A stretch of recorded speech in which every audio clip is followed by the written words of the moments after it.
बुलढाणा शेतकरी नेते रविकांत तुपकर यांनी शेतकऱ्यांच्या कर्जमुक्तीसाठी सुरू केलेल्या अन्नत्याग आंदोलनाचा वणवा आता चांगलाच भडकला आहे। ठिकठिकाणी शेतकरी रस्त्यांवर उतरून फसव्या कर्जमाफीची GR जाळत आहे। काही ठिकाणी मुख्यमंत्री देवेंद्र फडणवीस यांचा पुतळा झाल्याच्या घटना समोर आल्या आहे। रात्री किनगाव जट्टू येथे बस पेटवल्याची घटना ताजी असताना आता खामगाव येथे उपविभागीय अधिकारी कार्यालय जाळण्याचा प्रयत्न झाल्याची बातमी समोर येत आहे। मध्यरात्री 2 ते 2:30 वाजेच्या सुमारास अज्ञात आंदोलकांनी उपविभागीय अधिकारी कार्यालय पेटवण्याचा प्रयत्न केला। शेतकरी नेते रविकांत तुपकर 15 जूनपासून त्यांच्या बुलढाण्यातील निवासस्थानांनी कर्जमुक्तीसाठी अन्नत्याग आंदोलनाला बसले आहेत। विविध स्तरातून या आंदोलनाला पाठिंबा मिळत आहे। दरम्यान आता आंदोलकांच्या भावना तीव्र झाल्याचे चित्र आहे। काल दिवसभरात ठिकठिकाणी शेतकऱ्यांच्या शासनाची कर्जमाफी फसवी असल्याचा आरोप करीत GR जाळले।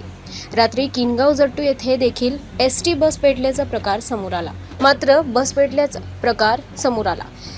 पोलिसांकडून बस शॉर्ट सर्किटने पेटल्याचा दावा केला जात असला तरी संतप्त शेतकरी आंदोलकांनीच बस पेटवल्याची दबक्या आवाजाची चर्चा आहे। दरम्यान रात्री खामगाव येथील SDO कार्यालय पेटवण्याचा अज्ञात आंदोलकांनी प्रयास केला। शेतकऱ्यांची कर्जमुक्ती झालीच पाहिजे असे फलक झळकावून कार्यालय पेटवण्याचा प्रयत्न झाल्याची माहिती हाती आली आहे। दुसरीकडे चिखली खामगाव रस्त्यावरील पेठ येथील पुलावर रात्रीच्या सुमारास संतप्त शेतकरी आंदोलकांनी भर रस्त्यावर टायर पेटवून दिल्याची माहिती मिळत आहे। यामुळे काही काळ वाहतूक कोंडी झाली होती।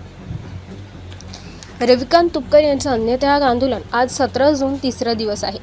आंदोलनाला विविध स्तरांवरून मिळत असलेले जनसमर्थन पाहता आंदोलकांच्या भावना तीव्र झाल्याचे संकेत मिळत आहे। रविकांत तुपकर यांनी अन्नाचा कणही घेतलेला नाही, त्यामुळे त्यांची प्रकृती खालावत जात आहे।